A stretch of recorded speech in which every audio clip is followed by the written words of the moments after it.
Test.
Yep, turning it off.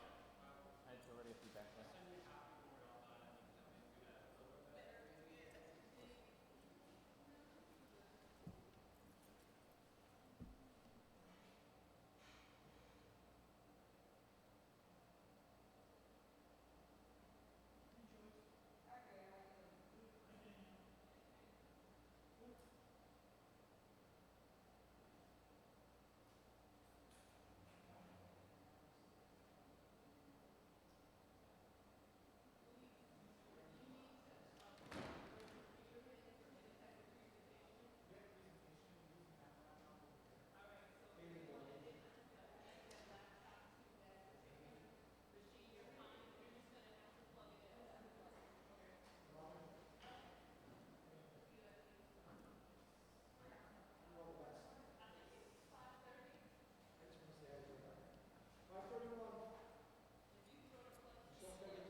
No, she has a lecture to go.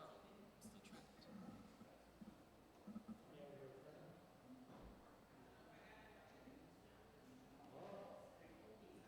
No, you got invited. You just gotta pay.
Ah, there it is.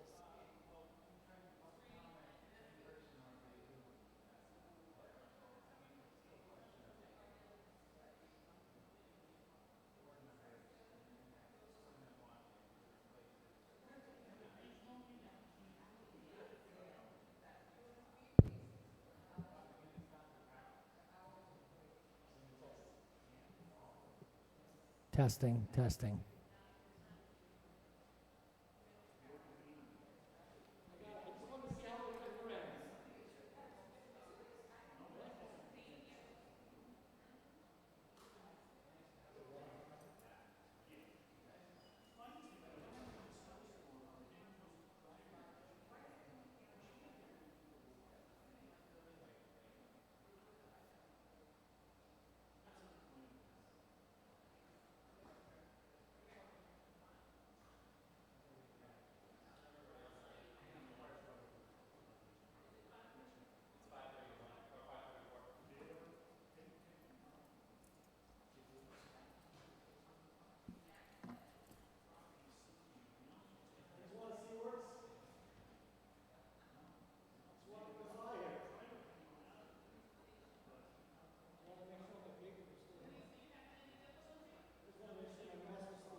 got to start, I'm sorry.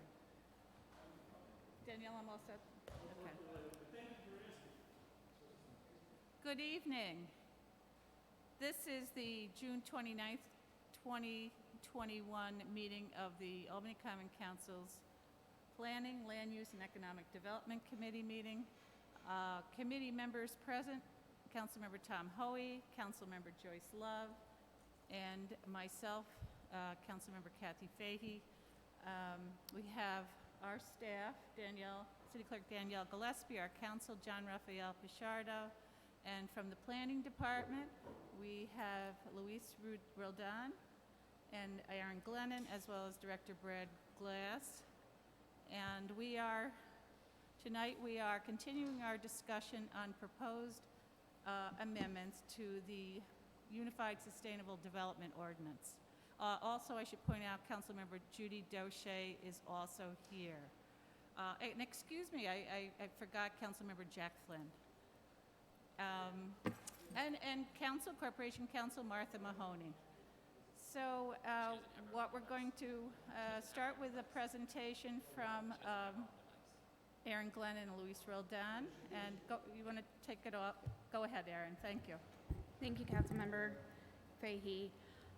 Tonight we're going to be continuing the presentation on Article 4.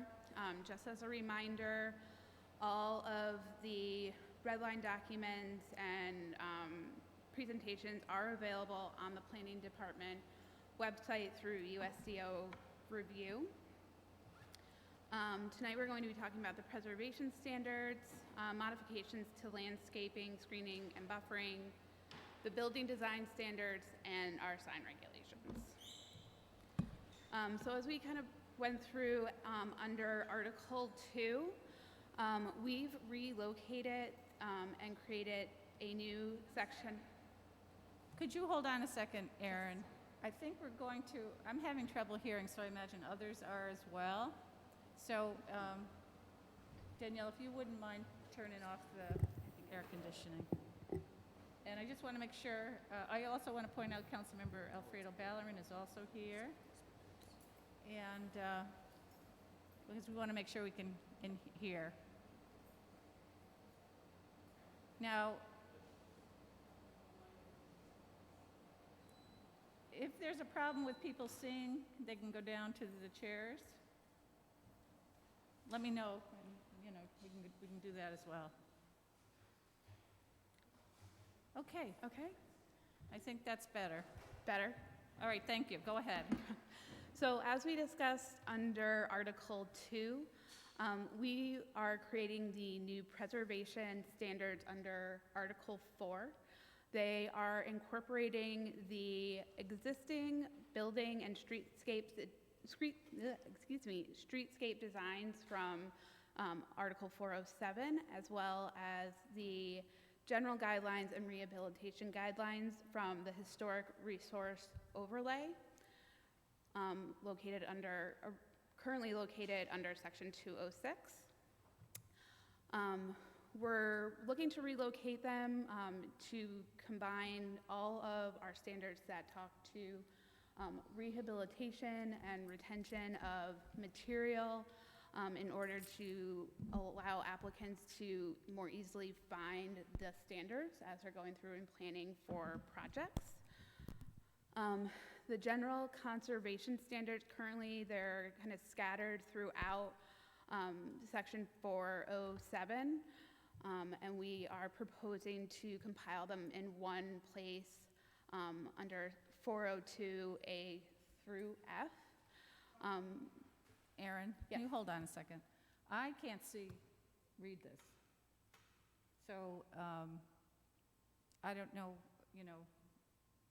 anybody else have any thoughts on this? Is there a way to set this up so that we can see it better? Pardon? No handouts, no.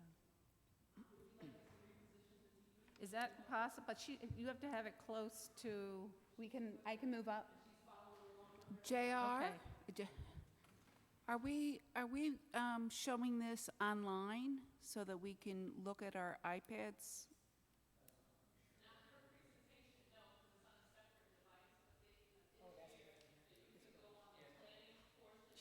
going to move it closer. Yeah, no,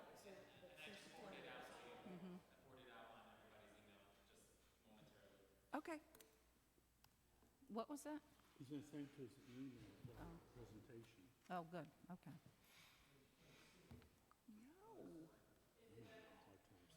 I still have trouble. Okay, is that going to work for you, Aaron? Oh, okay. If you want to move over, Jack. Jack, you can move.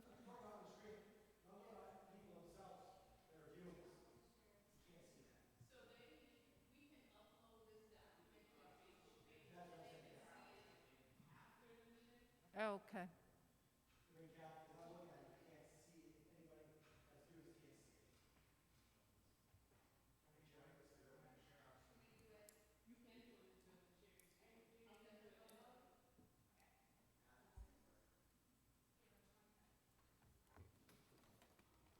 And so that, what will that, We didn't really understand how good we had it when we were dealing with Zoom. Alfred, I'll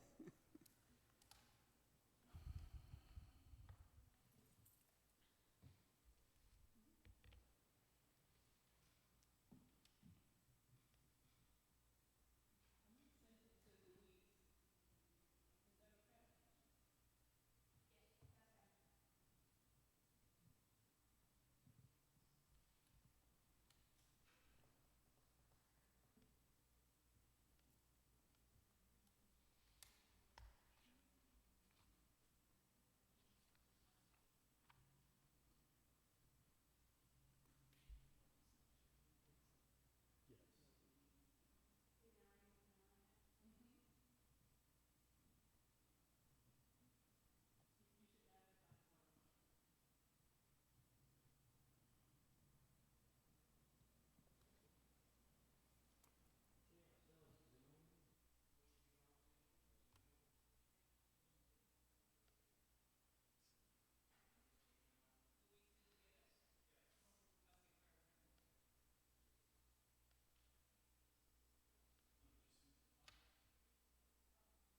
I see you, sorry.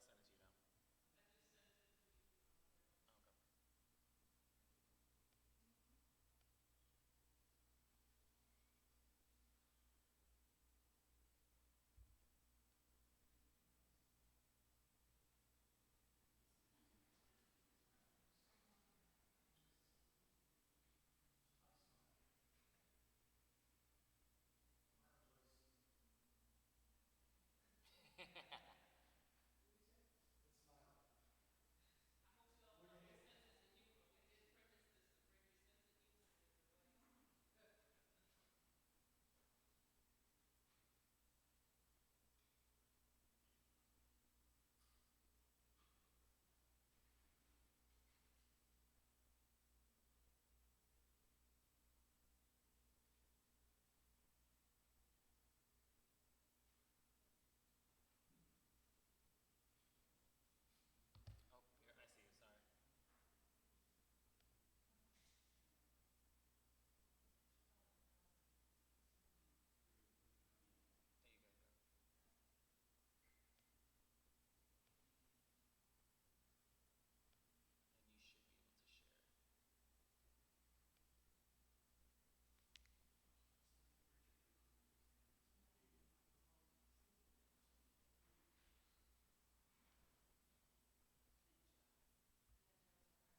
that's good.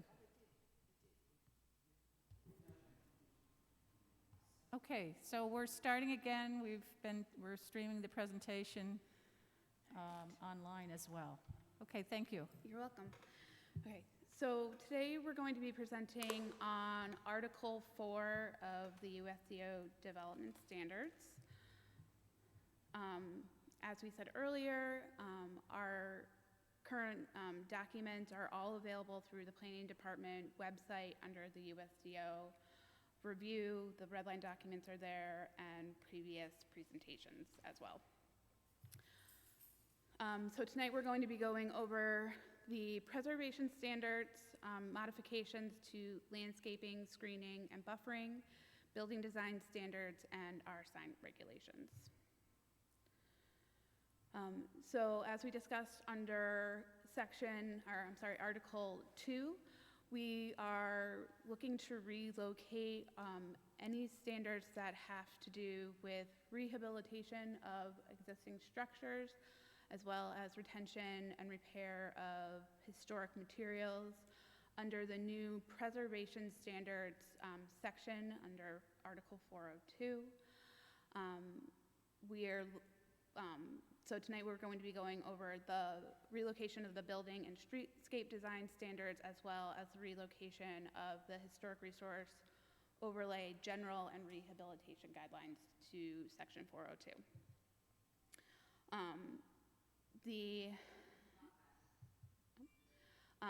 So currently the general building design standards are kind of scattered throughout. As part of the current revisions, we are proposing to relocate them all under the new section called Conservation Standards under Section 402A through F. This will make it easy for applicants who are planning projects to be able to find these standards, and they will apply to all existing structures within the city of Albany. We are looking at the possibility of maybe defining, having these standards be applicable to buildings that are 50 years or older, but we are currently discussing that and refining that information. So these standards are applied to alterations to the exterior of the building and existing materials. We're also looking to relocate the historic resource overlay guidelines from their current location under Article 2 to Article 4. Again, this is to kind of combine all standards that are applicable to rehabilitation, and just for ease of use within the document.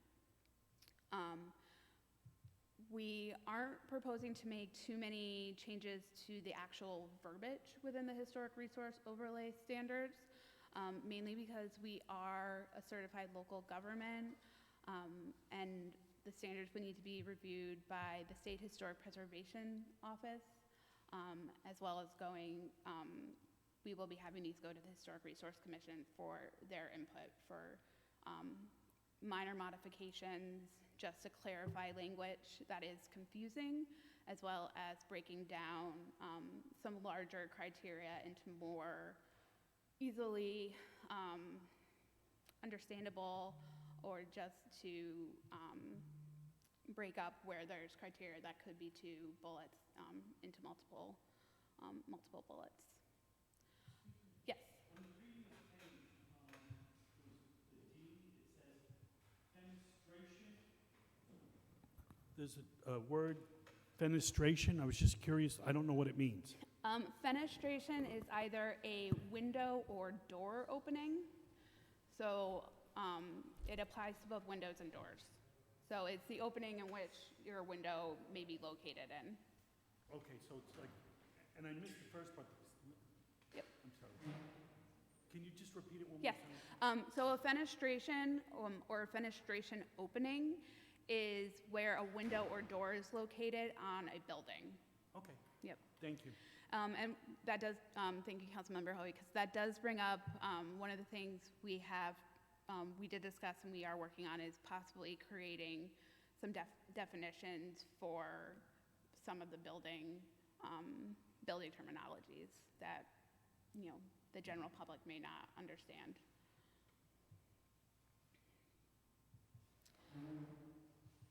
One of the other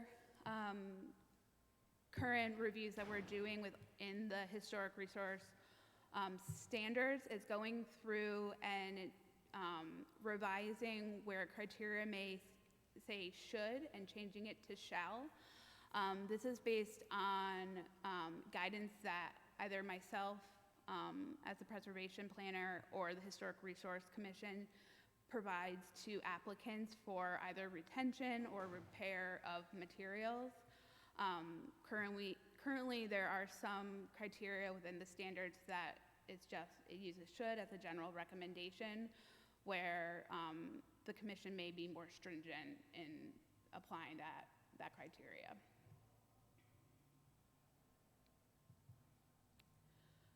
Under landscaping, screening, and buffering, this is just a relocation of our current fence wall and accessory structure guidelines.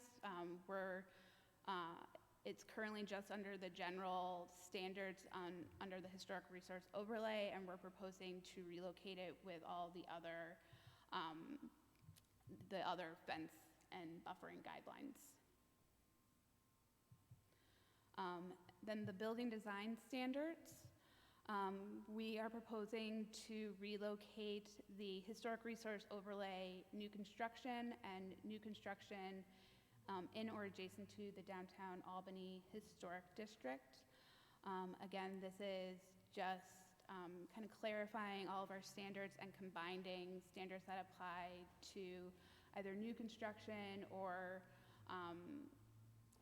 I think our form-based design standards are also being incorporated into the section as well. So it's just compiling all that information together for ease of access. And again, we're not making too many changes to the verbiage due to the certified local government requirements. And we have been going through and clarifying language and cleaning up where it may be confusing.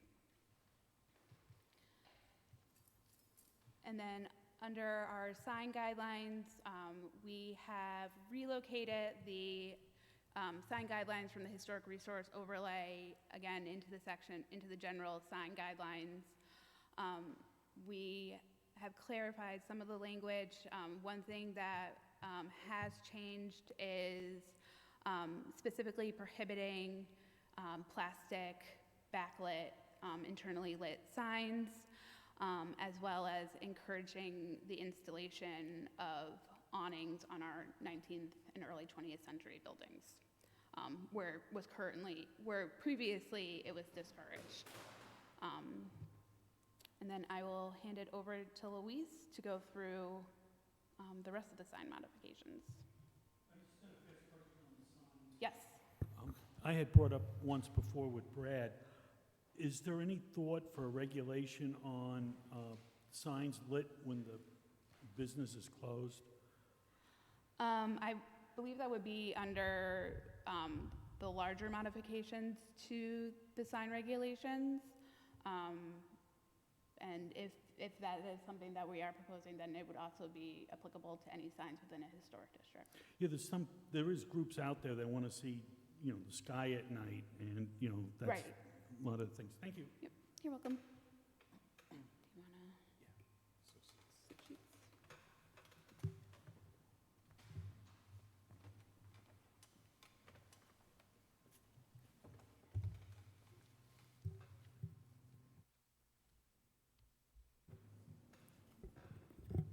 Thank you, Aaron.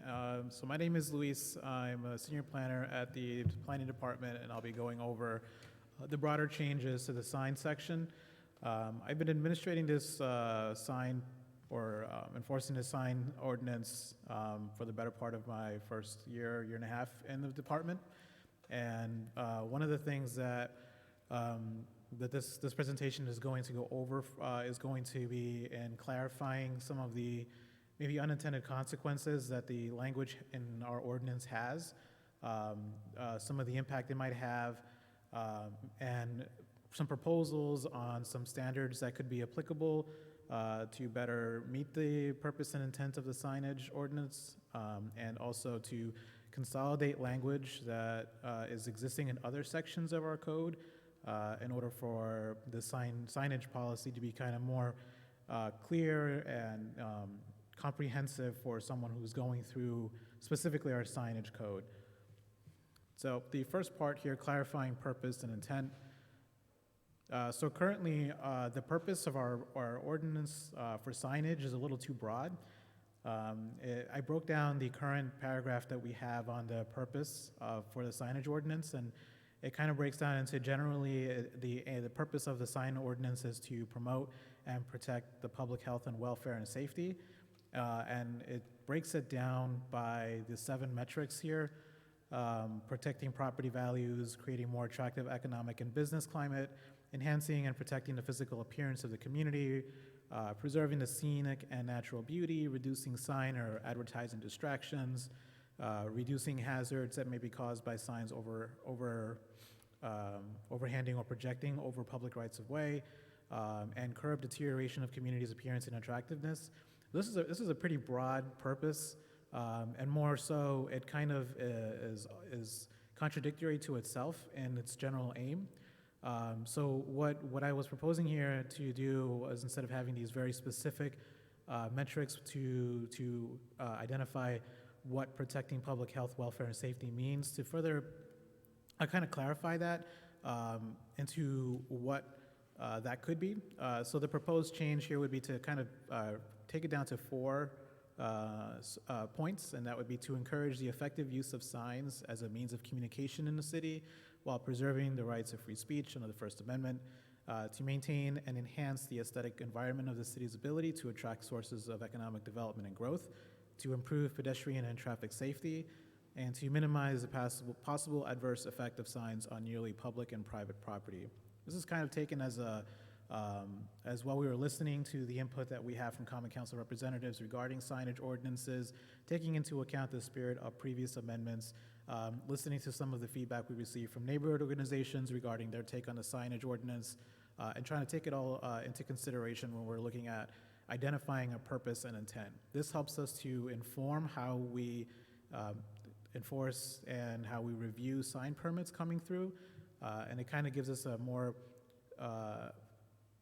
it gives us a way that we can quantify and make sure that we're keeping in the intent of the signage ordinance, whereas previously it wasn't clear to what benefit the ordinance would have been for. So in a sense of either it was pitting residential versus commercial uses, whereas it's saying that one should be more than the other, but it doesn't come out and clarify how that should be.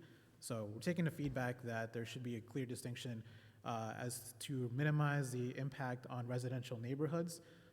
So we're trying to make sure that we balance that with the same encouragement of economic development in the city. So, so making that a little more clear, and so that we can administer the ordinance a little bit more effectively. Luis? Yes. And you made me think of stuff when I was reading this. When we talk about signs, are we also talking about like lawn signs, like political signs? Yeah, so the thing about signs, though, is that when we talk about the First Amendment, we're talking about the rights of free speech and whatever forms it can manifest itself in. So technically, anything that you say is a sign is a sign.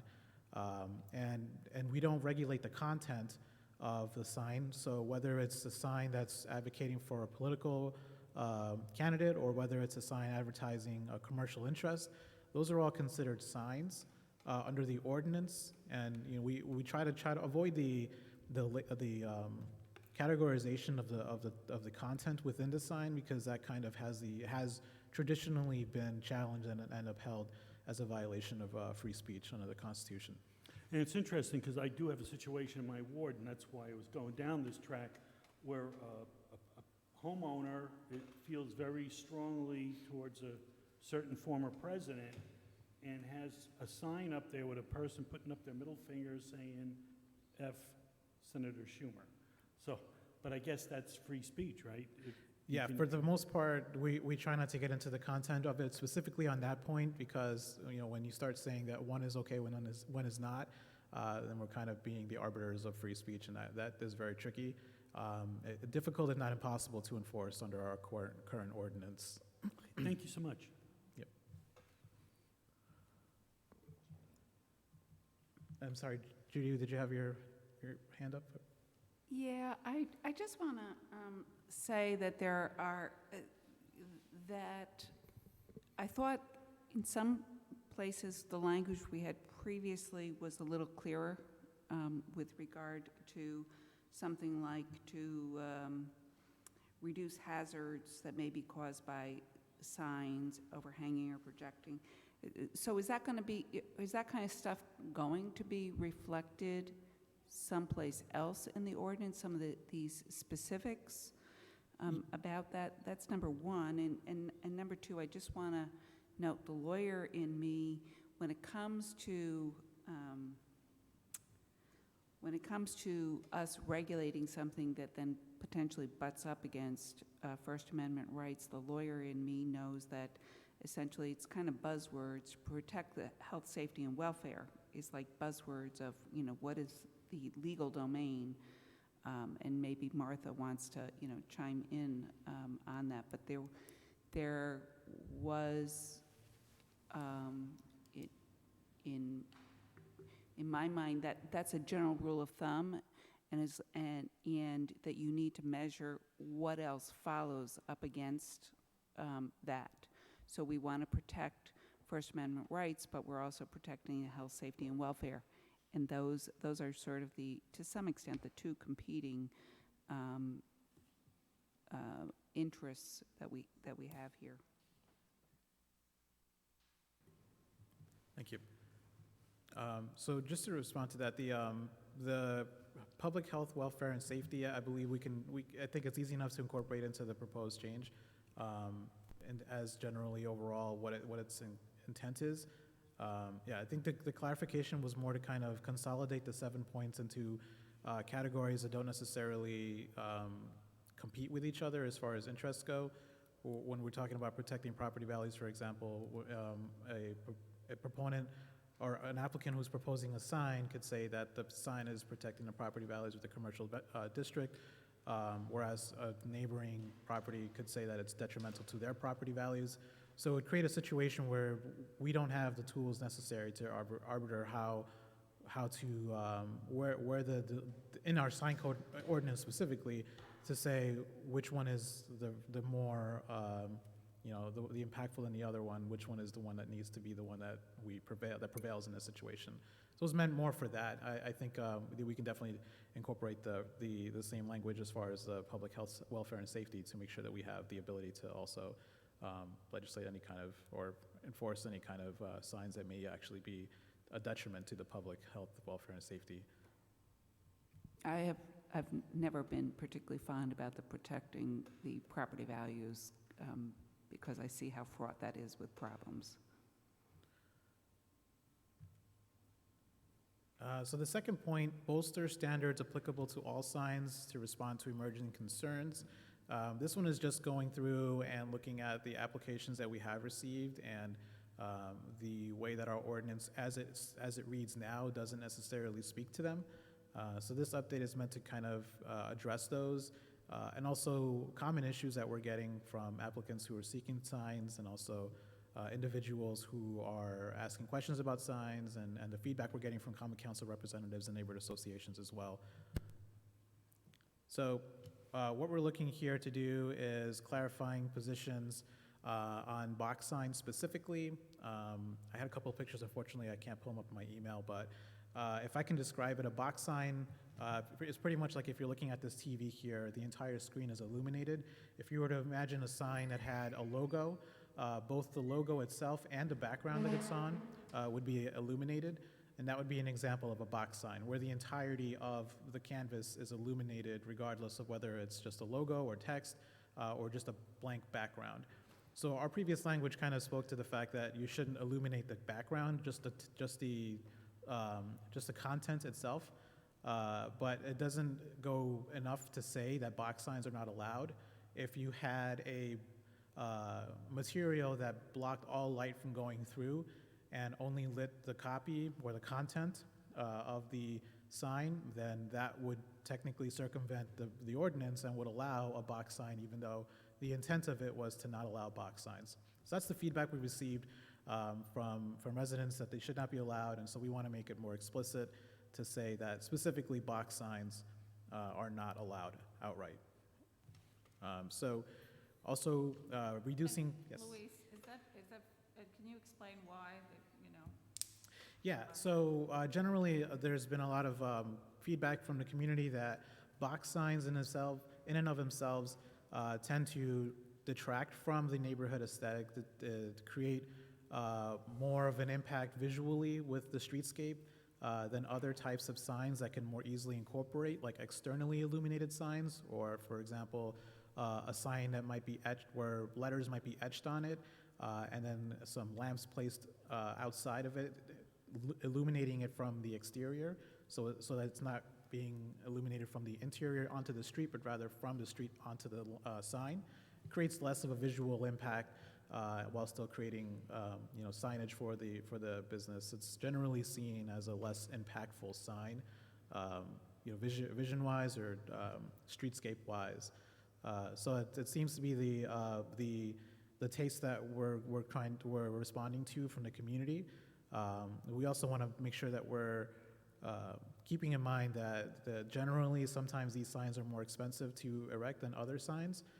So the changes that we're going to go through here are kind of a way to try to craft our language in order for us to be able to make sure that we're elevating the aesthetic of the streetscape where residents are requiring it to be, but also at the same time being conscious of the fact that areas that may not necessarily have the highest demand for commercial turnover have the ability to fill those vacant storefronts as well with options that may be available to them. So, yes. Yeah, so I wish I could exit out of the. Yeah.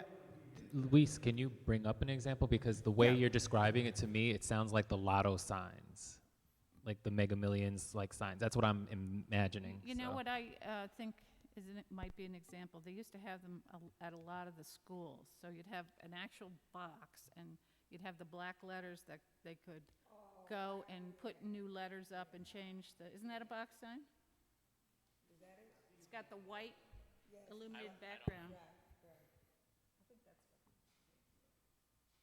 Can I ask, for example, is like your classic Domino's pizza sign a box sign? Yes. Well, it would depend, because I know. And H&R Block is another one that comes to my mind in terms of something that is a box sign. And when you are talking about a box sign, you're not talking specifically about the shape. You're talking about something that is backlit. Because you can have something that kind of looks like a box that comes out maybe 3 inches from the wall that could be etched and have gold letters and be attractive, I think. So I think I shared the screen to a picture. Let me see if I can move it over to the other screen too, so everyone else can see it. If I can see. I would scroll up and just hit. I wish I could.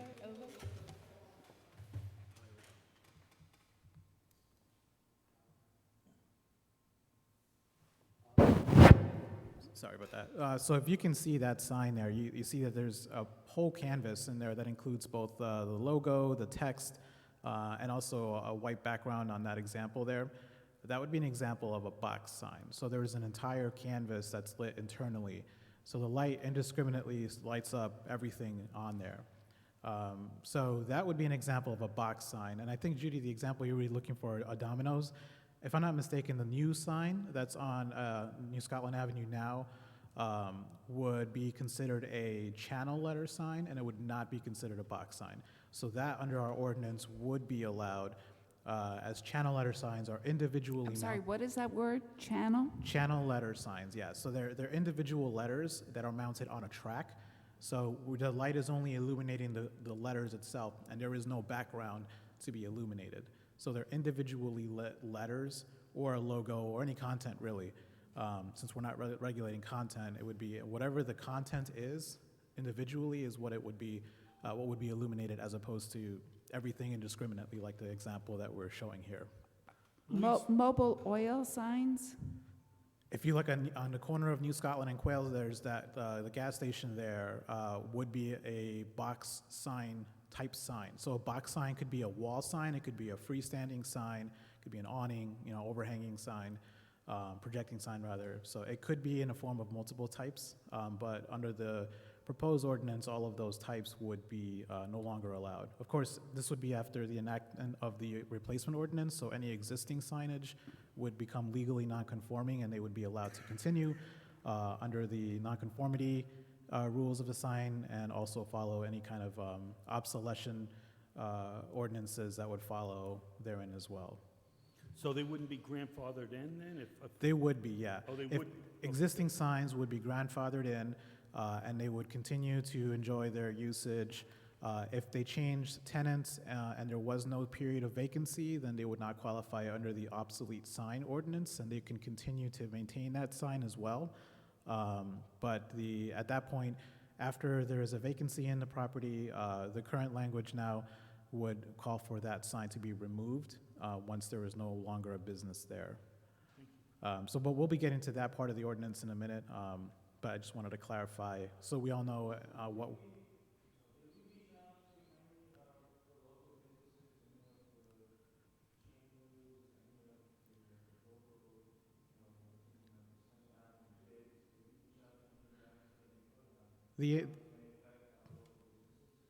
So the input that we received was mainly from responses to sign permits that have been submitted.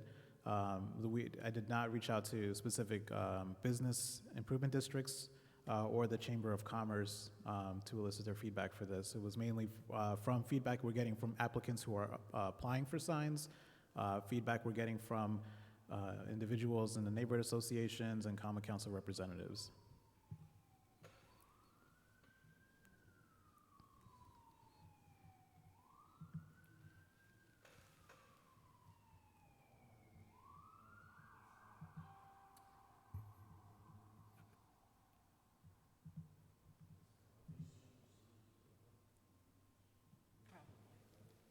Luis, are these signs cheap, the box signs, are they a cheaper type of sign to put up? Why would somebody go to that type of sign? I believe box signs are generally more cost-effective than channel letter type signs because they require less complex mounting mechanisms. Track letter signs would be first individually customized for each, the shape of the content, and then mounted on a rail that would need to be mounted on a structure. So that typically manifests as a wall sign, but you could have it as like a freestanding sign or a projecting sign as well, but those are less common. Typically, you see them as a wall type sign. But yes, those are generally a little more expensive. So to get to that point specifically, to try to address it from an equitable perspective, there are allowances, what I'd be proposing here moving forward as well for other types of signage that might also be more affordable for other areas where they may not necessarily have the same economic development pressure as other areas of the city. Don't we already have limits on the size of signs that people can put up in their businesses? Like the sign you showed up, that probably wouldn't even be applicable now anyways because it might be bigger than what we already have. For allowance of just regular signs, forget lighting, just a sign you want to put across the top of your building to let people know your new business is opening in the neighborhood. Right. I will say that this topic requires much more discussion and thought on what allowances to provide commercial ventures. That part I did not speak to in this presentation because the allotment needs to be more thoughtfully considered, I think. One of the things that we were thinking of proposing was instead of having a set signage allowance per district, having it be more based on linear frontage, and also having a consideration for how many tenants are in a structure. Because if we look at our current ordinance and we apply it universally, it doesn't consider how many tenants are in a building. So on Lark Street, for example, where you have maybe 2 or 3 tenants to a structure, if we go by the frontage requirements of the signage now, they only get 1 sign. So only one business can get a sign, and it's not really clear who gets the sign. So that's kind of one of the unintended consequences of the way the sign currently is written, and something that we need to address, but we just don't have. I don't think we have the sufficient enough information to make a determination specifically on what the right solution is. It needs to be a little more thought out to make sure that we're not leaving people behind, having people fall through the cracks, or leaving loopholes to allow for signage that may not be intended.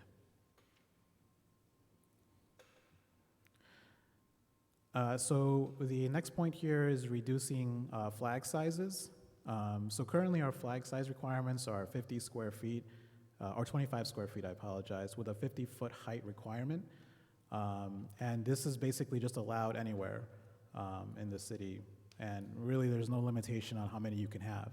So you can have as many 25-foot square foot flags, 50 feet high, anywhere in the city, and that kind of obviously would create an impact if we were to put one in the residential district where setbacks might be closer.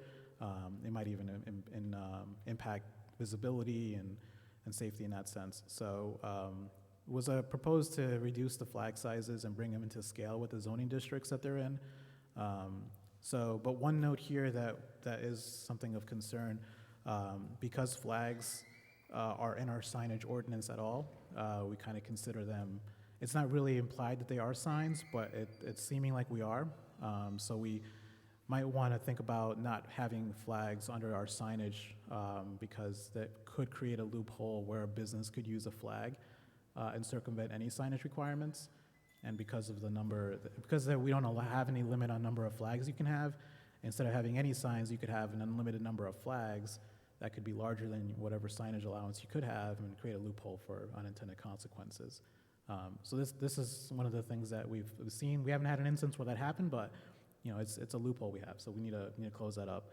And I propose that we might want to think about having the flags be put in a different category and not subject to the same standards as signs specifically. But there's considerations to take into that because that could also be a free speech thing as well.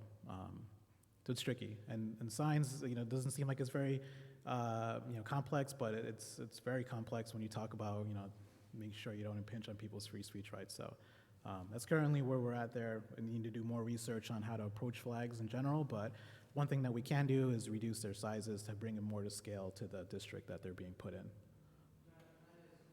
I just make a point? A lot of these businesses have been forced to use signs because they can't get the signs that they're trying to put on their businesses to advertise. So they've used flags as a means to try to let people know this abandoned building is no longer abandoned. It now has a new business that we want to keep in our neighborhood, in our community. So I think we have to be very, very careful when we create all these regulations to make sure that we also have flexibility so that new business can come in, and we want new businesses to come in, especially in communities that have been empty for years, and we want them to be able to advertise that there's something there. So I look forward to seeing what the limitations are that we're looking to do and how we're looking to do them, because I want to make sure we're being fair to those who we're trying to attract to our neighborhoods to start those businesses and give them an opportunity to actively promote that they're here. Thank you. The other thing we were looking at here, these are not necessarily specific to types, but size allowances for non-permitted signage. So these are signs that would not be required to go through a permitting process as of right now. So as of right now, what we would be proposing is to have a non-permitted sign of 1 square foot currently allowed be increased to 4 square feet, but with the limitation imposed on it that it would be for a home occupation only. This is derived from a lot of home occupation applications that we've been getting, and these home occupations being limited to 1 square feet for signage. It could be difficult for any, even if you were walking down the street, to be able to see a sign to locate the business. So increasing it to 4 square feet for a non-permitted sign, but also limiting it to home occupation use only would balance the increased methods and people have been coping with the COVID recovery by having home-based businesses and allowing for that type of economic development without necessarily creating a adverse impact on the surrounding neighborhood. I'm not sure I agree with that particular change in residential areas. You could, on Ramsey Place, I know of probably 15 home occupations. Photographers, graphic artists, accountants, lawyers, crafters, bakers, and some people, having a side business. We also have an issue with essentially a a driveway ceiling kind of business that already is not complying with the code, and the idea of them putting up a 4-foot square sign in a residential area seems to me to be problematic. And I know that for the home occupations, I think it wasn't it also limited to a wall sign in the past? Have we done that? Are we keeping it at that? I'd have to check the use-specific standards on that, but as far as the signage goes, I don't think the signage, our current sign code limits temporary signage or non-permitted signage to wall type. So it would be it just says sign, so it doesn't reference whether it's wall, projecting, or freestanding or anything like that. Right. And I think, I mean, think about essentially, 4-foot square sign essentially being, more than the equivalent of every, of a house having a for sale sign out front. And if you were to have, 15 or, like every third household having that, I think that really significantly changes the aesthetics of the neighborhood. Louise, I don't know who makes that, is suggesting that it be that size. I mean, are you looking at other communities when you come up with these numbers, or just curious? The circumstances are a little unique in the sense that this is more of considering the increased number of home occupations, in the past year or so. So it wasn't really based on what other communities are doing, more so as a way to respond to the alternative ways that people have been trying to, bring in income through a home occupation. Because it does seem a little large to me too. I mean, it would almost be helpful to, see an example of it. Yeah, thank you.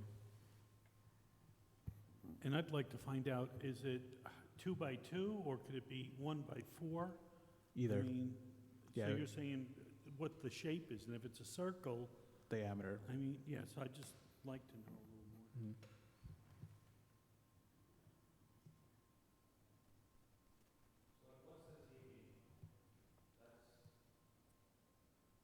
I'm sorry? I don't know. Looks like maybe 65, maybe a little.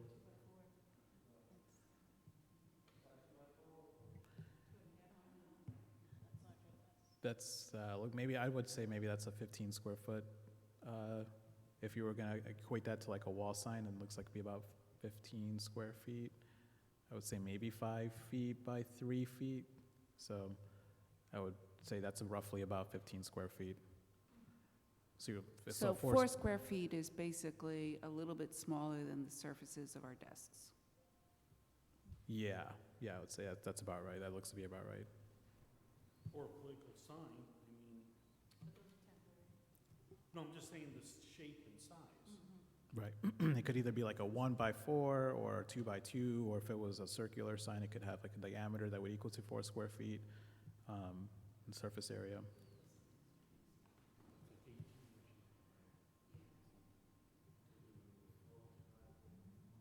No, it's 2 by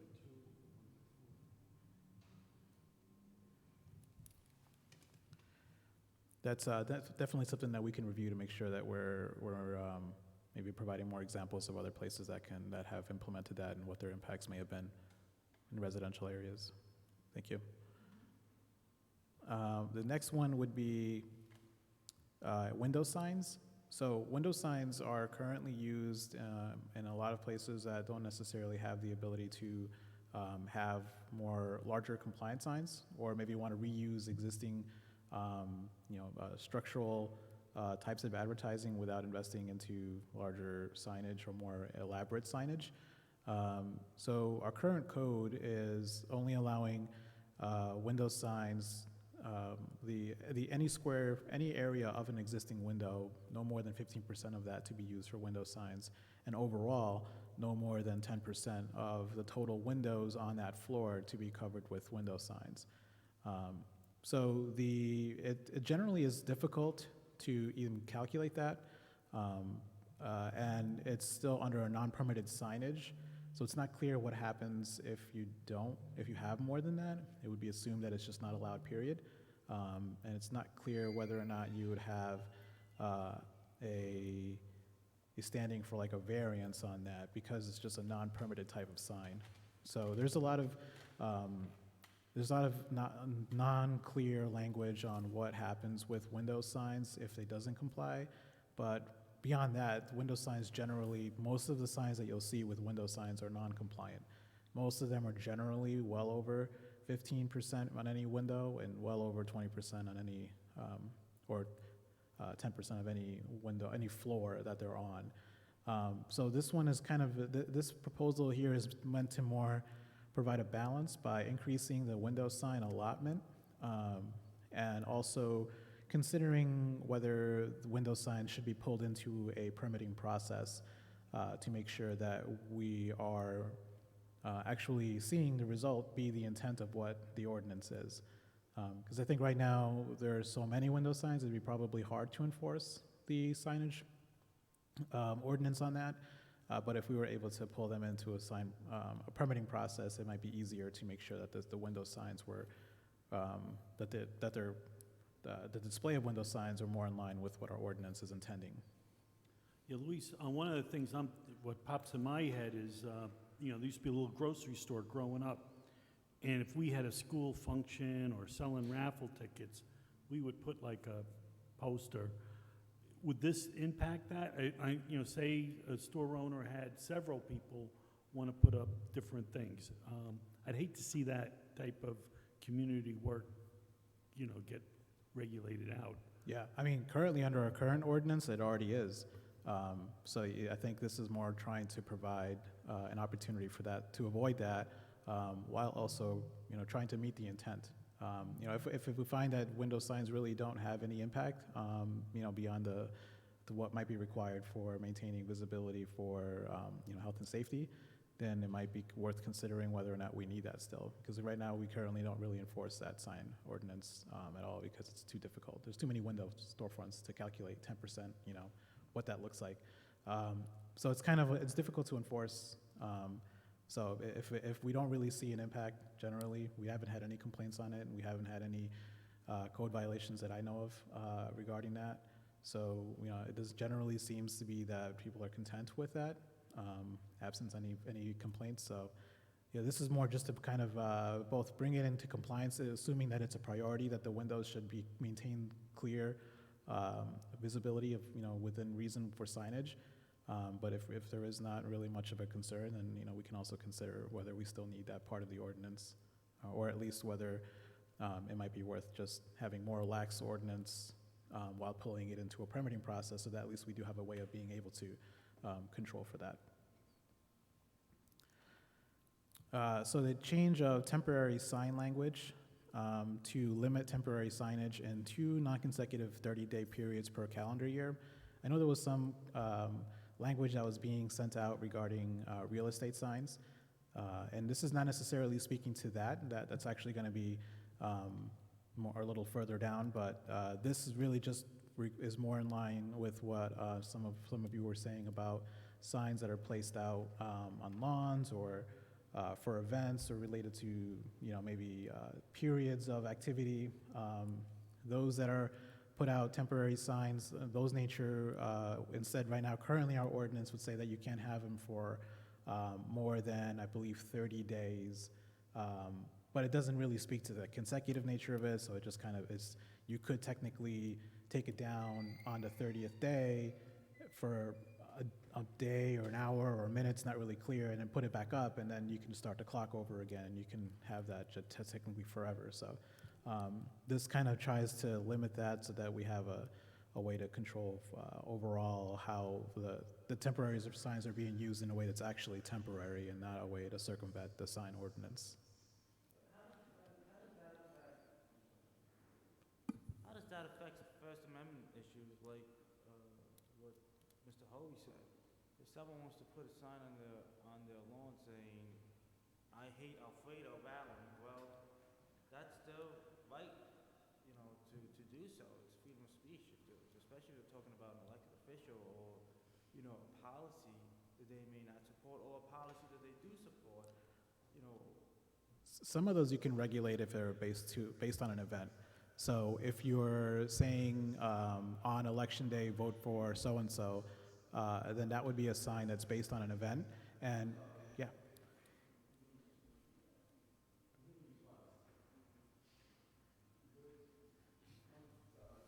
Sorry. Right. It's okay. So the language currently we have for that is event signs. So we require signs that are related to events to be taken down within 7 days after the event is concluded. So those types of signs, if they're related to an event, would have that cooling off period before they're required to be removed. But to your point, it doesn't cover an ongoing, say, sign that says, generally, I don't like so-and-so. If it doesn't really speak to the day of voting or a period, like that, then it's not necessarily considered in the same way. So that's another loophole. But I don't know if we have an immediate solution to that. It's just it's one of those things where it's just hard to regulate what someone puts on as far as free speech. We can regulate if it's format, if it's a flag and it's being flown on a banner, or if it's a flag being hung, we can regulate the format to size. But as far as regulating what it says beyond obscenity and how we define obscenity, it's difficult to enforce.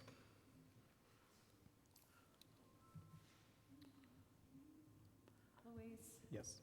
going back to the second bullet, increasing the window signs from 15 to 25%. I understand that it's difficult to enforce as it is now, and it'll be difficult to enforce unless we make it a permitted process. But I'm thinking of the situations, one of the reasons you don't want too much of the window covered is, in case there's illegal activity going on in some businesses. So by allowing a larger percent, in some situations, say it's a bad situation in that particular store, to have, that's when you could apply the ordinance. And so if you're allowing an even greater amount, people always are going to put more. If they're allowed 15%, they're going to put 25%. If they're allowed 25%, they're going to make, expand that as well. So I guess I'm wondering why we would want to expand it. So the current one, the current signage right now is not being complied with at all. If But you see, doesn't it give police that opportunity to go in and say, you've got to reduce the amount, take some of these signs down in here? yeah, you could. That's one. Generally we'd have to do that for either on a complaint basis or on whatever basis it is, right? If you're assuming that there's an issue with safety, you'd want to have that be taken care of by the people that are enforcing the code in general. So that there's two ways you can handle it. I think you can either enforce what we have now, and kind of play like that whack-a-mole game, seeing someone who has signage that's over 10%, guessing whether or not that signage is over 10%, going in and citing that, and having them go into compliance with something that we don't require a permit for, which is kind of difficult to do. Or we can try to pull them into the process of permitting, regulate that from the start so that when people are applying or going to put window signs up, they have an ability, we have an ability to look at the sign and say that's going to be exceeding our sign code. Let's make sure that it's both compliant with our code, but also allowing for you to have that opportunity to advertise and take advantage of the signs that you may not necessarily otherwise be able to afford at that scale, or at that scale on a commercial storefront. So this is more of a way to be able to give an incentive for someone to come into compliance into the ordinance. I think that, I mean, if you look at any convenience store, they're probably either between 75, 80, 90% of window signage. Any typical restaurant, you probably are 50, 60%. I mean, I don't think I've seen a compliant storefront in the city. Right, in well, I general. guess you've got a point that 15% is pretty low. Mhm. So, anyway, just, I wanted to bring up that point. Thank you. So the next one would be further define seasonal and holiday decorations and lighting to limit potential impact to pedestrian and traffic safety. Currently, we just allow seasonal and holiday decorations, period, as non-permitted signs. We classify them as signs, and we don't require a permit or put any limits on that. So this does have a potential of becoming either unsafe for traffic reasons or what have you. So just including some language that says that seasonal lighting is allowed as long as it doesn't impact pedestrian and traffic safety in that area where the sign is being erected.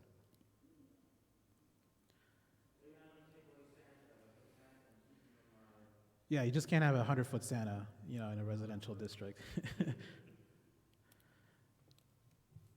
So the next one is allowances for memorial and interpretive markers for cultural facilities.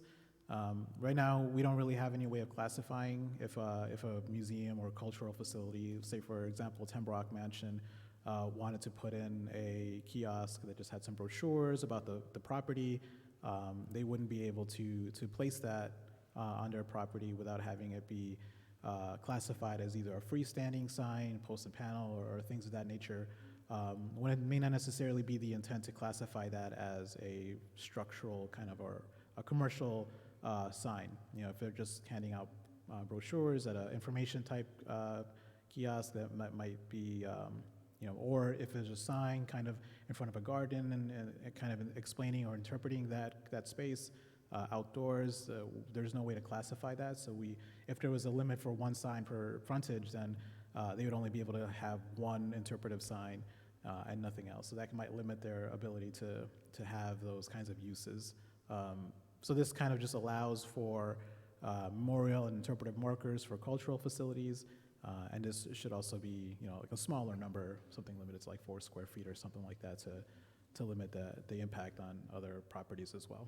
Now, the historical markers that are put up, I think the state puts them up.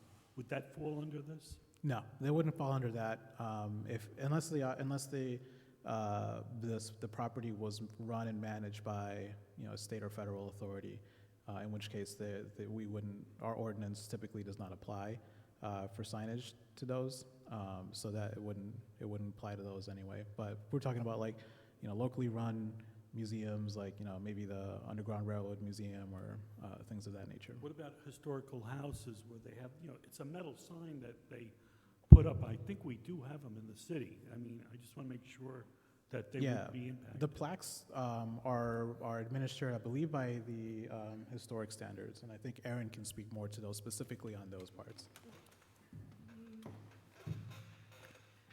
I believe that there's also standards that for plaques, as long as they're a specific size, they do not require a building permit or review. So. the signs I'm thinking of, they're on a pole, they're usually on the curb, so when you're driving by, you can see that, Alexander Hamilton lived here, or, stuff like that. And generally, those are administered through the state. Okay, So, but, like, what I'm thinking of are the plaques that, are going distributed from Historic Albany Foundation that are generally on our buildings that are historically significant. And as long as they're under a certain square footage, those do not require, permit or review. okay, thank you. And those signs you're referring to also are on a public right-of-way. So if it's on a right-of-way, that's also not falling under our ordinance. The ordinance typically applies to private property and not the public right-of-way. That's a good point, thank you.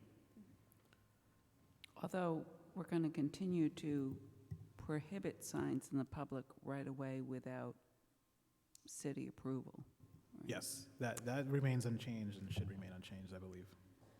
What is not clear, though? I do want to just comment or question suggest that I think you have to watch how the language is crafted. There are some memorials that come up when people have been shot, victims of crimes, that the city has not been inclined to allow on a permanent basis. And those are memorials. I think you have a little bit of a challenge there, again, in crafting it in a way that also complies with the Constitution. Thank you. As it was in the proposal, it was supposed to be intended for those who have a use of cultural facility, which is classified in our ordinance. But we can make sure that that usage is also compliant with First Amendment rights as well. So the next one would be for real estate signs specifically, and then adding an allowance for them. So currently, if we're considering the temporary signs, real estate signs currently just classify under temporary signs, which are limited generally by either a residential or mixed-use district. And I believe that the difficulty that we have in considering suggestions from constituents on modifications to our temporary signage to accommodate for real estate signs is that we may end up regulating all temporary signage based on one intended use. So one proposal on this would be to have a specific category for real estate signs as a use or rental signs, and have more strict requirements on those, as they could be more impactful in residential areas than other temporary signage. So that's a proposal here, just to have an allowance for real estate signs, and again, not necessarily prescribing a size at this time, because that should probably be a more involved conversation. With residential areas in general who are, more prone to be impacted by them. But the separating them from temporary signs altogether says that we're not, creating adverse impacts or disparate impacts in other neighborhoods where they may not necessarily have those priorities for real estate signs. If I can just comment that I raised concerns about the size of temporary signs when we were adopting the USDO in the first place. And essentially the argument was made by the administration then that we needed to allow for real estate signs, but that we could not allow for them and prohibit others because of then we are regulating based upon content. And I've always been a little skeptical. That just didn't make a lot of sense. But I do think that it would be helpful to look at the legality of that, if there's any case law on this, and be careful of our conclusions that we're reaching there. But I favor recognizing that as a different category. Again, we can look into that as well, yep. And the question would be more along the lines of whether the use of the sign is not necessarily in relation to whether or not it can be prohibited, but whether or not you can even use that as a reason to regulate the size of the sign, in addition to whether or not it's allowed at all, right? So I think your concern, just so that I can make sure that I address it correctly, was that whether or not regulating based on content such as real estate signs, not necessarily whether to prohibit or not, but in addition to regulating the size of the type of sign, if that is legally, if there's any legal trouble with that. Is that where your concern was? Okay. Only because that was the argument that was made 4 years ago. Yeah, Luis, on that, you talked about you'll look at later the size, which is important, but I'd like to go a little further, that we look at the construction. I've seen signs that, the thing flaps, and you get a heavy windstorm, and the sign goes flying out into the street or whatever, and it could cause, damage. And I think we got to get really, just make sure that when the sign's put in and taken out, that they don't leave a hole in the ground, especially in areas that don't have sidewalks. People be walking and, break their ankle. Thank you. Yes, and we do have language that speaks to that in the operation and maintenance portion. And I'll be getting to that as far as moving it, but there is already language that addresses that specifically. Excellent. Thank you. So finally, the last point here is consolidating language pertaining to signs from other portions of the code. This one's much easier, not as complex. Basically, we have sign language, as Aaron had previously presented in the historic standards, but also in the operating and maintenance part of our code, and which is 375.410, and the pre-existing development and nonconformities part of our code, which is 375.506. And the proposal is just to consolidate those two into the 375.409 part of our code for signs, just for clarity, because these do have important mechanical ordinance languages that pertain to pre-existing signs as they carry over from business to business, tenant to tenant, and what qualifies as like a grandfathered sign or a legally non-conforming sign.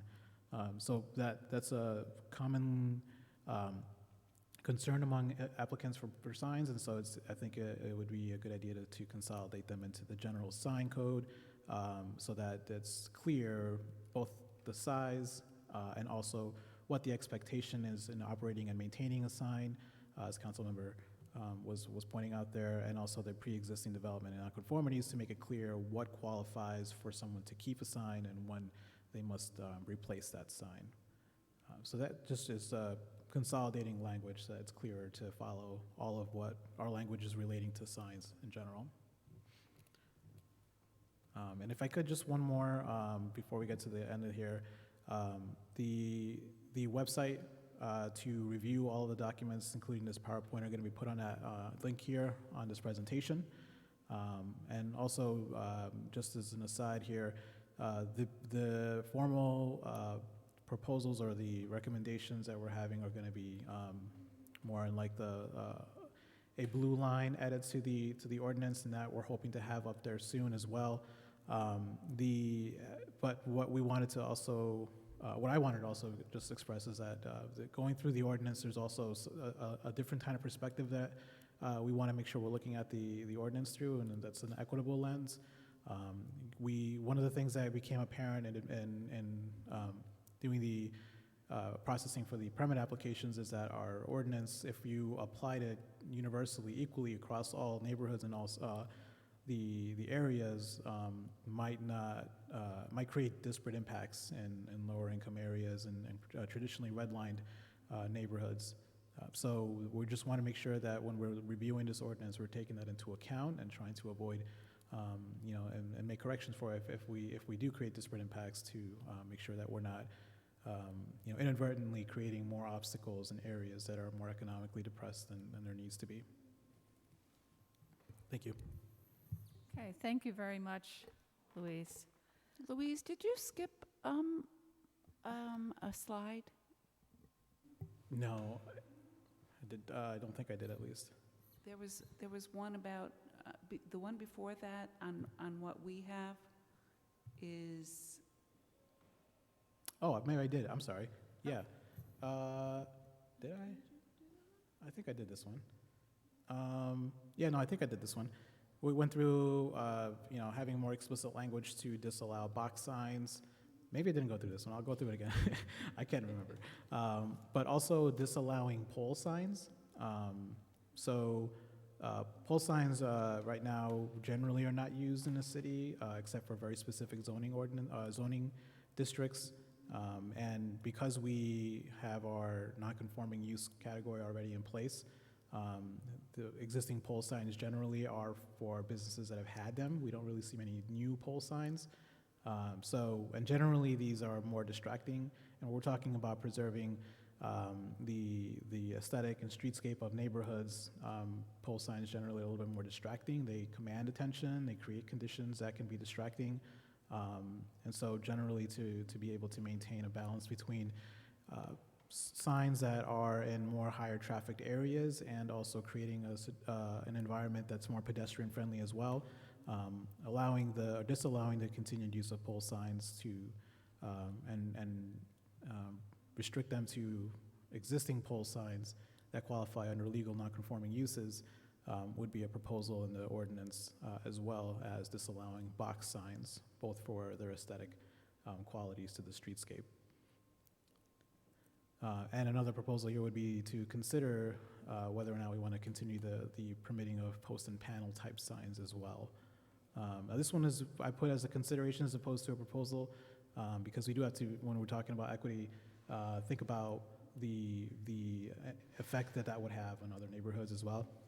Post and panel type signs are generally more cost effective, and that might impose some challenges and barriers for existing businesses in other neighborhoods that that would require to have otherwise more cost prohibitive signs installed by as an obstacle to opening a business. Is that for all districts that's being suggested? Yes, these modifying allowances would be for all districts. So disallowing box signs in all districts, disallowing pole signs in all districts, and considering whether or not if post and panel signs are within what the city is within the aesthetic of the streetscape for the city of Albany. Over on Central Avenue where Westgate Plaza is, and over all through in there, if it changes hands, if these businesses change hands, then they would be forced to put up a different type of sign? I'm just curious how that ends up. Under our current ordinance, the legal nonconformity and the obsolescence clause of our ordinance doesn't really hit in until the property is vacant. So if you're going from owner to owner, but for example Westgate Plaza or Westgate Diner, if the diner is remaining but you're simply changing the owner, the business is still running. So it has to be vacant for 6 months. What is it now? 6 months? That's the obsolescence I think comes in year? at six months. I think it was. Is it a year? It might. Anybody remembering? Brad? we extended non-conforming uses to a year, but I forget, we might have done be less. 6 months. With signs, it and was then we changed 180 days, if I'm not mistaken. With signs, it was 180 days specifically. Yeah, and that's part of like the yeah, it was 6 months. But that's the confusion that that's created when we have the sign non-conforming clauses in the non-conforming section and not the sign section, because that the business owners who are looking to apply for signs don't see that and they get confused, and that's definitely Not if it's sold. something we want to try to avoid if we can. So, post and panel signs. St. Peter's has some sort of infectious disease clinic now on New Scotland Avenue. They just put up a new sign. Is that a post and panel sign? Could be, yes. If it's a post and panel is different from a monument sign. So I know St. Peter's has monument signs, but I'm not sure if what you're referring to is a post and panel, but I can describe what a post and panel is. So a post and panel typically is like if you have if you can imagine two 2x4s, and then a sign mounted and like between those 2x4s, so it's got two legs and a sign on it. That would be like a post and panel type sign. If it only has like one leg in the center, that's considered more like a pole sign. So those are. So I guess I'm trying to figure out what people put up if we disallowed post and panel signs, what would be the alternative? And specifically, I am wondering about locations that do have multiple tenants, like out Pine Bush, along Washington Avenue Extension. It seems like there's, a number of those kinds of things that I can't say that I find that to be, objectionable, out there in that location. I'm wondering what is would be the alternative to those in my residential area and other places where there are setbacks. Yeah, so the typical requirement would be then monument signs. It's currently what our current sign ordinance encourages over post and panel and pole signs already. So a monument sign is, instead of there being like two poles, the sign on top, or a pole in the middle of the sign on top, you have like a decorative masonry or some kind of facade that is on the floor on which a sign is mounted. I seem to recall like Stewart's has a lot of those types of signs. They have monument signs where they place their signage on it. But there's other organizations who have that. I think Crossgate Commons specifically also has a monument type sign for their that faces Washington Avenue Extension, that has all of the businesses on it as you enter from Washington Avenue Extension onto their campus. So those signs will still be allowed, and those businesses will still be accommodated to have multiple tenants be displayed on a sign, and they'll still have the same allowances. It's just the type would be more of something that would be in blend in with the streetscape more than something like a post and panel, or a pole sign or a box sign. Luis, I just got a suggestion for you and Brad and everybody to think. It'd be nice, you said you were going to come up with a glossary of terms. It would also be nice to have an example, like, what a pole sign looks like, what, the box sign looks like, to have a visual, so anybody can just look at it and understand what it means. Thank you. I'm just thinking that there's a lot of signs like along Western Avenue that essentially fit the definition of a post and panel sign. Some of them might be actually a little bit more ornate in some cases. The art studio, has a sign that is post and panel. I find it, I'm not sure that a monument sign then is necessarily more attractive than some of those. Sometimes it's really a matter of the way it's carried out, I think. And maybe it's the quality of the materials that we need to regulate if we're allowing post and panel. I just want to add to that. That's exactly what I was thinking, the same thing. It's really it's the aesthetics of it. Because it seems to me you could have a very attractive sign with the posts as well. And in some ways, it's preferable because it's a little more transparent on the bottom. It depends on how it's done, I think. But I don't know. That would be tough to. Yeah, it's definitely looking into Determine the materials. Yeah, we can look into qualify. seeing if the materials are a way that we can consider aesthetically as opposed to the type. Yeah, if there is an aesthetically pleasing pole sign or post and panel type sign, we can try to find examples of what that might be, and maybe compare the two and see if one of them is more aesthetically pleasing than the other, or whether or not disallowing them altogether, or we're putting stricter restrictions on the materials used. We're all going to be looking at signs in the next week around the city. Yeah, my fiance she just says all you do now is talk about signs when you're driving around. When you have to look at them all day, you really start to dig into like what is a sign, what is not a sign. I think we really want to make some of these regulations affect certain neighborhoods a lot harder than others.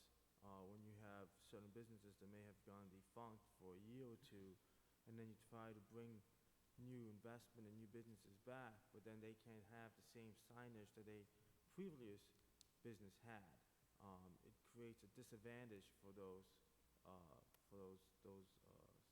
small businesses in our community. So I really want to make sure that we really, take a good dive into that, because I know that several businesses that I've had conversations with that are not able to put similar signs that were there a year or two before because the property was vacant, and they went in there and brought new life to it, but now feel that they have a disadvantage of trying to bring customers into those businesses. So I want to make sure that we address that and correct that, and not just continue those, issues. I would be interested in, because we're all going to be looking at signs, you're sharing maybe, if you're willing to share some of those locations.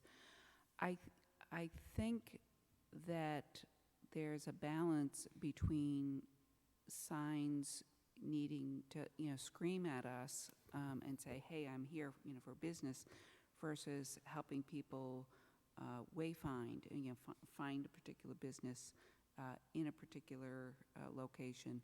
A lot of home occupations really don't need, people are going to that particular location. What they need is the address. They don't necessarily, you're not traveling down the street saying, oh, well, now I'm going to go use this particular accountant versus, or that photographer or whatever. And there's other ways for people to find, certain kinds of businesses, et cetera. So, I think that it's, and this whole business of signs really can either help make a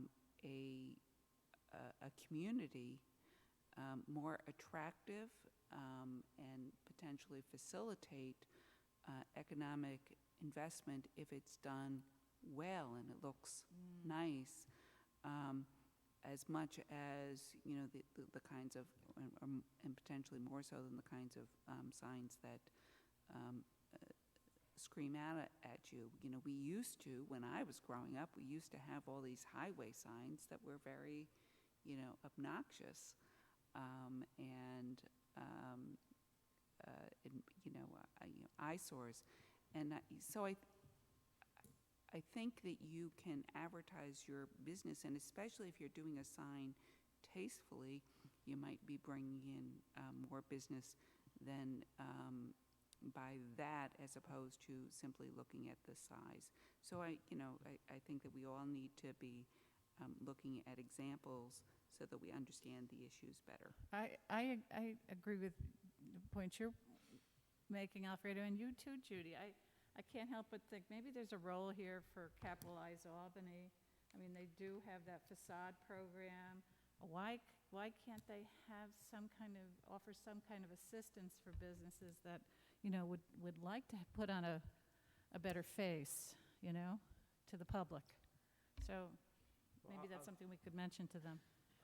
The businesses I'm talking about were one was non-illuminated sign. It was just a regular sign that was across the building that they were trying to get changed, and they tried to get a permit.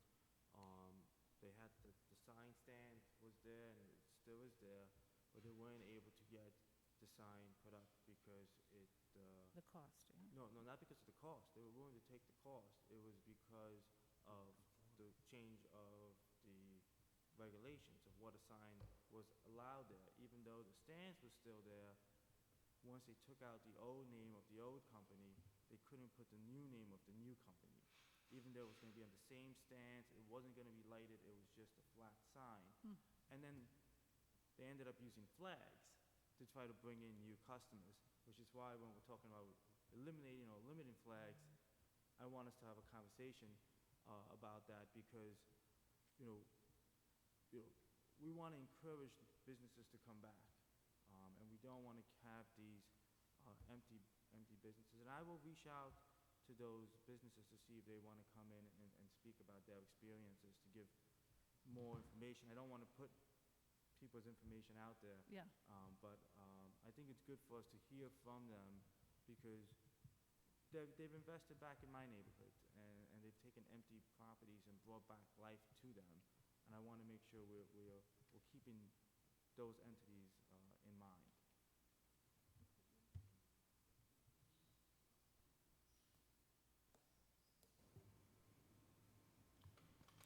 Thank you. So just to finish up this post that I think I skipped over previously. So electronically and manual changeable copy, currently only allowed in mixed-use campus institutional and mixed-use downtown, or actually expanding their use into the campus institutional zoning district and downtown districts. Currently, they're only allowed in the mixed-use neighborhood center and mixed-use community urban. And allowing or having more restrictions on that. Currently, our signage is really, it has a large allowance for brightness. Currently, our allowance for brightness is at 5,000 nits, which if you're familiar with brightness is super bright. I think general guidance on brightness for signs is no more than 2,500. So twice that at 5,000 nits is probably going to create an impact anywhere in the city, even in the downtown district. So reducing that from 5,000 to 2,500, which is generally the maximum that the guidance indicates you should have for full-time daylight usage, even facing directly into the sun from dawn to dusk, and reducing the illumination brightness from dusk to dawn from 500 nits to 300 should be nits, it says notes. So that basically brings it more in line to what general guidance is for the brightness of signs. And nits is the measure by which brightness is measured. It's calculation of like lumens, which is like candlelight, to converting it to brightness so that you can quantify that. But reducing it generally will reduce the impact that signs can have. I don't think any sign out there right now has anywhere near the 5,000 or the 500 nits for daytime or nighttime usage, but this will just make sure that we don't have any signs that might be potentially, blinding someone as they're driving down the street. Another potential proposal here would be to expand the special sign program we have now to all zoning districts. And then change it from a minor development plan review to just a permitting review process.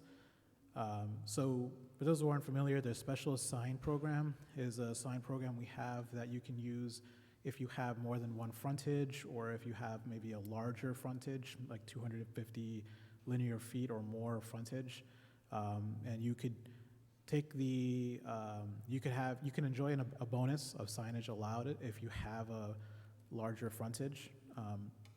And you can use that along with any increased number of signs you have according to your frontages, which is the number of sides of a building you have facing the street. So if you're on a corner lot, you would have 2 frontages. So if you enjoy more frontages and a larger frontage in general, you may qualify for the sign program, whereby you get more signage.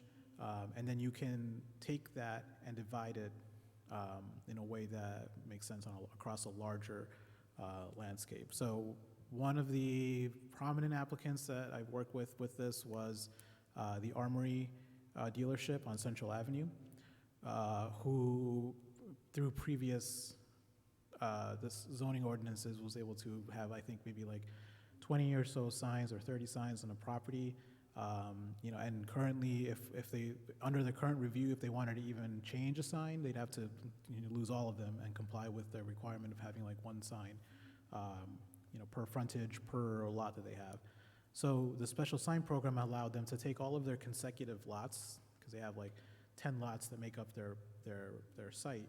They could take those 10 lots and all of the allowances they had on those 10 lots, and then put them together to say a certain amount, maybe like 800 square feet or so of signage that they would get cumulative through all those lots, and then divide them, however they see fit on the property, as long as the totality of the signs was within what they would be allowed cumulatively in totality. So that sign was pretty helpful for them. That way they didn't have to take down, all 30 of their signs, and they could still accommodate their expansion on that site. It would also be helpful for other,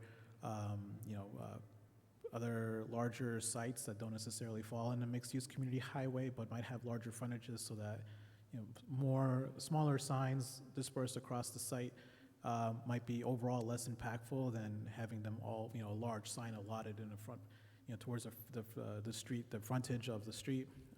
That might be more distracting and commanding more of attention than we would probably want in a streetscape. So that's just expanding that program across the zoning districts. There wouldn't be, these would be more for larger type structures that would be accommodating maybe multiple tenants or multiple uses anyway, where they would probably, it would make sense to see a couple more signs on there to delineate between their different uses, different sections, different tenants. So this would kind of more allow them the ability to reasonably advertise without creating too much of an impact by forcing them to clump all their signs together in one spot. And changing that from a minor development plan review to a permit review, just because the criteria for this special sign program is already pretty stringent. And so just having that go through a permit review process, so it doesn't, because the minor development plan review may not necessarily pertain to like a geotechnical report or the water department if they're just a culmination of signs, and having that just go through a permit review process might create less of an impact on tenants looking to expand a use or larger structures that are having multiple use, or maybe already have existing signs that are non-conforming, but they want to come closer in conformity to the current zone or current ordinance now, placing as little burden on them to comply as possible. And then the last one is just increasing signage allowances for industrial districts. Again, not necessarily prescribing a specified amount, but just in general. Right now, we kind of lump industrial districts together with conservation areas, and that kind of reduces overall how much signage an industrial district would have, which is kind of an unintended consequence. Typically, industrial districts are less populated and less, well, not necessarily for the light industrial, but for the general industrial, might not necessarily have immediate adverse impacts if they had a larger sign. They typically are larger lots, so they would other zoning districts would readily accommodate those larger sites, whereas in the industrial district, it would be kind of a hindrance in those areas. But I believe that was the one that I skipped. Yeah.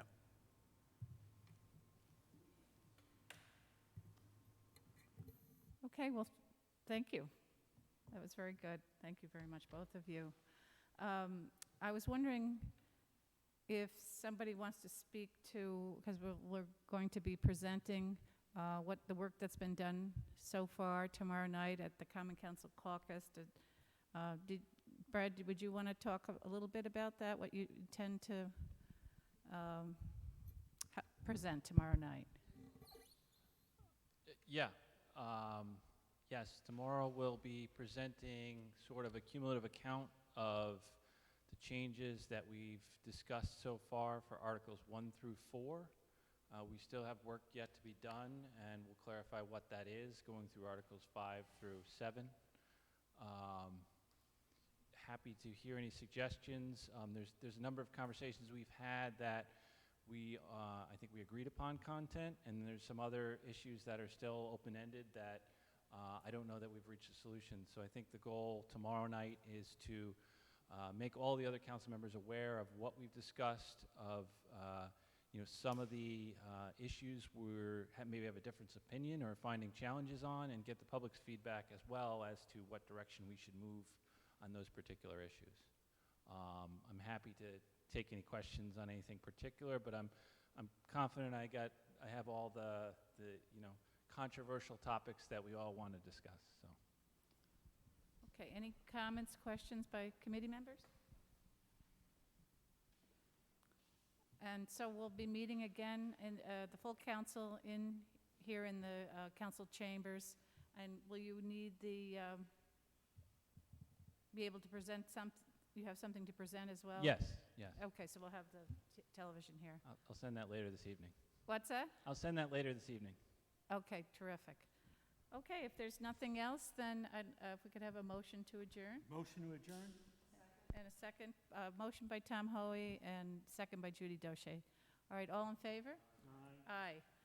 Okay, meeting adjourned. Thank you very much, everyone. Thank you. Thank you, Danielle. Thank you, JR. And